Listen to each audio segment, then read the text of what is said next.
좋아요, 구독. 일단은 지금 금요일 날 비농업 취업자 수 발표가 있었죠.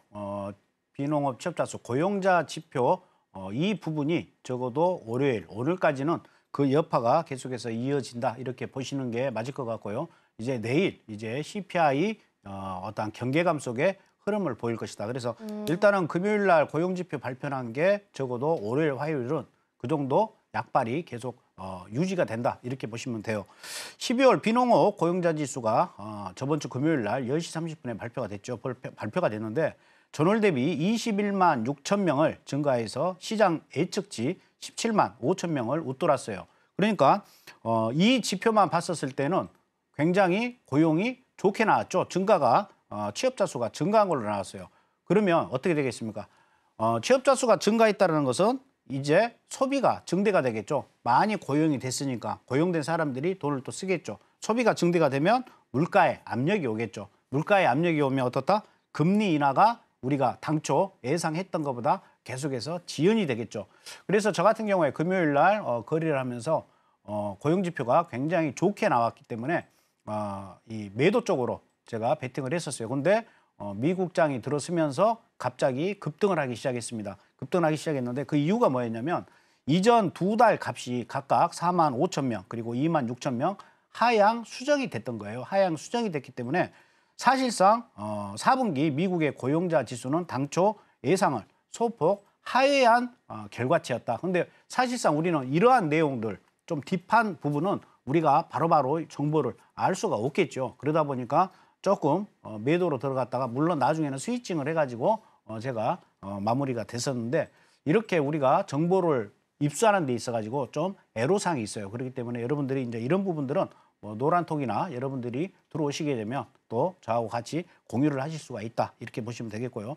특히 정부 부문의 기여도가 전체 고용 증가분의 25%가량 높게 유지되어 민간의 고용 압력이 세지 않았던 것이 확인됐습니다. 그러니까 이 공무원들을 수는 늘었어요. 이 비농업 취업자 수 늘어난 그 포지션 중에. 그런데 실질적으로 민간 부분은 그렇게 많이 확산되고 증가되는 모습은 보이지 않았다. 그리고 실업률은 3.7%로 전월과 같이 낮은 수준을 유지했지만 질적으로는 다소 약해진 모습이에요. 그러니까 고용이 그만큼 좀 안 좋아지고 있다. 이렇게 보실 수가 있습니다. 그 이유가 뭐냐면 종일제 일자리, 그러니까 풀타임 일자리를 구하는 사람의 실업률은 하반기 들어서 서서히 오르고 있는 반면에 그러니까 종일제 근무하는 일자리는 지금 없어지고 있어요. 없어지고 있는데 파트타임 시간제 실업률은 재차 하락을 했어요. 그러니까 시간제만 계속해서 증가를 하고 있다.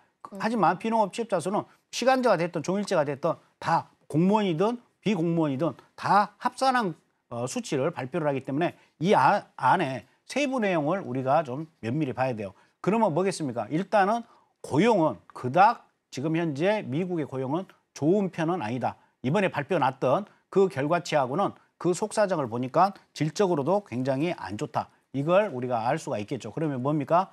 아마 목요일 날 CPI 예측치보다 같거나 적게 좀 다소 떨어지는 발표치가 나오지 않겠느냐 이렇게 조심스럽게 예측을 해봅니다. 눈에 띄는 점이라면 2023년 내내 꾸준히 높아지던 경제활동 참가율이 11월에서 62.8%였는데 12월 달 돼가지고 62.5%로 급락을 했어요. 그러니까 지금 현재 미국 같은 경우에는 이제 노동시장에 포기자들, 그러니까 구직 포기자들이 계속해서 늘어나고 있다. 이렇게 우리가 보실 수가 있다. 이렇게 보시면 될 것 같고요. 네. 미국 노동시장이 점진적인 둔화 과정을 이어가고 있지만 수요 급감을 걱정할 만한 징후가 아직은 없어요. 그래서 연간 올해 한 5회에서 6회 정도 금리 인하에 대한 기대감이 있었는데 이게 정당화되기는 좀 어렵지 않겠느냐 이렇게 보여집니다. 오히려 시간당 임금 상승률은 전월에 이어 더 높아져서 조기 금리 인하의 여건은 약화되고 있는 모습이에요. 그래서 우리가 이런 부분들을 종합적으로 봐야 되는데 사실상 CPI 이제 발표가 나버리면 이런 부분도 어느 정도 해소가 되겠죠. 이제 CPI가 가장 중요한 거예요. CPI를 우리가 알기 위해서 고용시장을 보는 거거든요. 그런데 이제 내일 모레 CPI가 발표되면 고용시장 현재 이 부분에 대한 이벤트는 오늘로 종료가 되는 거고 내일은 이제 CPI, 목요일 날 CPI가 이제 발표가 나면 이제 아마 연준 피벗에 대한 기대감이 이제 시장에 최우선 관심사가 되겠죠. 이제 앞으로 CPI가 발표가 나면 앞으로 이제 금리 인하가 언제 정도에 시행이 되고 올해 몇 번 정도나 할 것인지 이걸 아마 시장에서는 예측을 할 거다. 이렇게 보시고 여러분들이 대응을 하시면 되실 것 같습니다. 좋아요, 구독!